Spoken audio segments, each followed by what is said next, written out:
Defiance Season 2, Episode 8, Slouching Towards Bethlehem. Definitely a good episode this week, and it's leading up to an even greater episode next week with Kenya basically coming back from the dead after last season, and it was a really good episode. And I'm really, honestly, but after seeing the preview for next week's episode, that's what I'm really excited for now that we've gotten this one. But it was definitely a good episode. We had two, as in most episodes, we had two separate storylines in this one.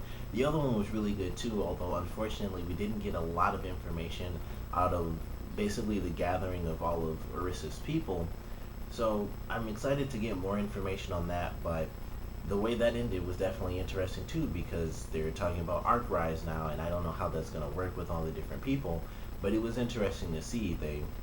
We start with Orissa going towards this random camp, and she ends up coming across the woman she attacked in the season premiere, and then the guy she basically just follows under to learn about her culture and stuff. He finds her again, and then once he's there, we see just a whole mass of people coming over the hilltop, and they're just all together at the end of the episode. They don't really know the answers. Orissa herself doesn't even know the answers.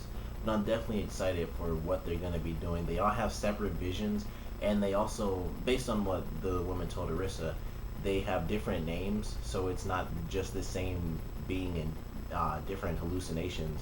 They actually have different names, or at least two separate names. That's what we've gotten so far. But that was definitely an interesting side story, even though we unfortunately didn't get a lot of information out of it. But it was definitely a good episode. We got to see Kenya come back. She was rescued at the end of the episode. Amanda was able to find her with no one's help. She did a great rescue attempt. She almost got the guy out of prison herself, and unfortunately he was killed by Daytak because Daytak and his wife knew that if they used the device and sucked out all that information, certain things would, come to light, and the E-Rep wouldn't be too happy about that stuff, and certain people would have to get killed off. So he took precautions, as did his wife. They both took precautions. He killed the guy at the end of the episode. He escapes without being busted, and they once again they just flirt with death and just poof, no problems, no issues anymore. They just kill off whoever they need to kill off, like they do in any other episode. And in this one, it was actually very simple compared to any other time they have to do it, where it's very cunning and stuff. This was just wait for this guy to be outside and shoot him in the back with a rifle, and that was it. And they got away with that, so they're good. And then, of course, that made it seem like Amanda wasn't gonna get her sister back, but she does. And initially, based on the trailer we got from about this episode from last week, I thought it was Daytak who was going to be under the mask, and it was kind of that really long preview, so I thought that he was the one holding her captive for whatever reason, but it really was the Voltanis Collective, and I don't really know why or how they even got her, which I'm sure we'll get answers to that in next week's episode.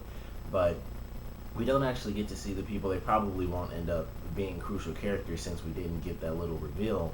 But they had her and they were going to use her, and they have multiple people that they're using as leverage. So they have huge plans for terrorist acts, I guess, and they want to blow up cities. They want to take control, even though the war's been over for years now. But it was definitely an interesting part of the story, which I feel like isn't just going to go away now that they saved Kenya and the two people escaped. They're gonna have other people, and it might not exactly affect anyone within the main story again and kind of repeat this sort of episode, but there will be other episodes possibly where other cities have been destroyed because the lawkeeper in whatever random town wasn't able to get the information in time, and that person didn't randomly happen to die, because that's really the only reason he gave the information, is because he was dying anyway. So he knew that if he told or didn't tell, the result would basically be the exact same thing. He wouldn't get to see his family again. So it was really just luck of the draw in this episode, and that might not happen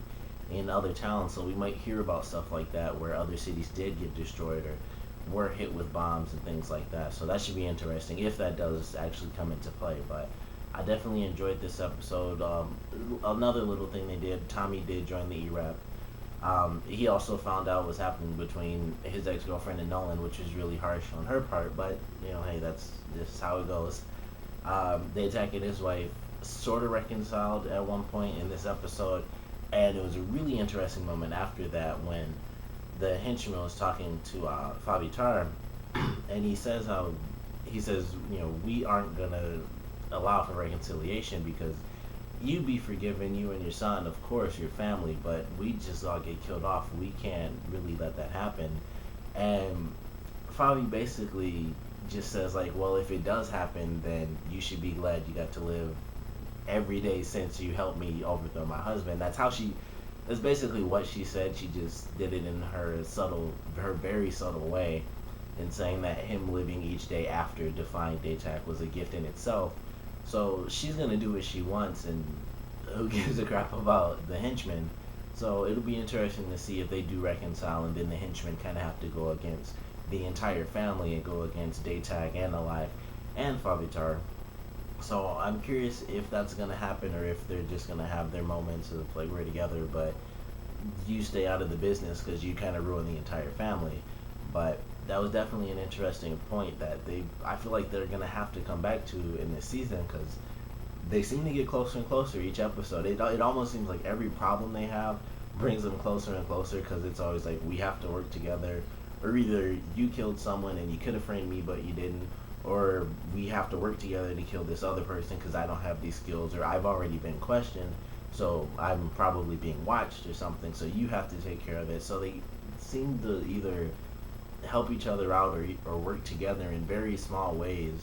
So I don't know, it seems like they are getting closer and closer, just piece by piece. Maybe they just need to have a week where they don't need to kill somebody, and we'll get to see it.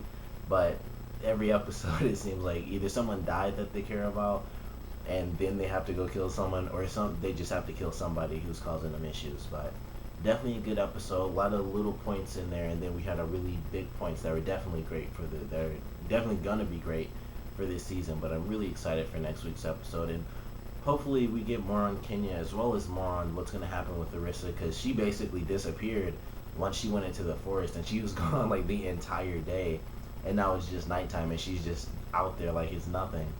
But hopefully we'll get some more information on that too. I'm sure Nolan's going to be looking for her in next week's episode if she doesn't decide to go back, and even then she'd have to explain to him exactly what's going on with all these people, and he may or may not be able to go to this little gathering. Who knows what the spirit is going to say about that. But I'm definitely excited for it. Of course, this was a good episode, and comment below, let me know what you guys thought of it, your favorite parts, your least favorite parts. And with the notion of Arc Rise happening after the gathering of all of these people Larissa has sort of infected, I guess, what do you guys think the big change is going to be from that? What do you guys think the actual purpose of Arc Rise is really going to be? Comment below, let me know, and thanks for watching.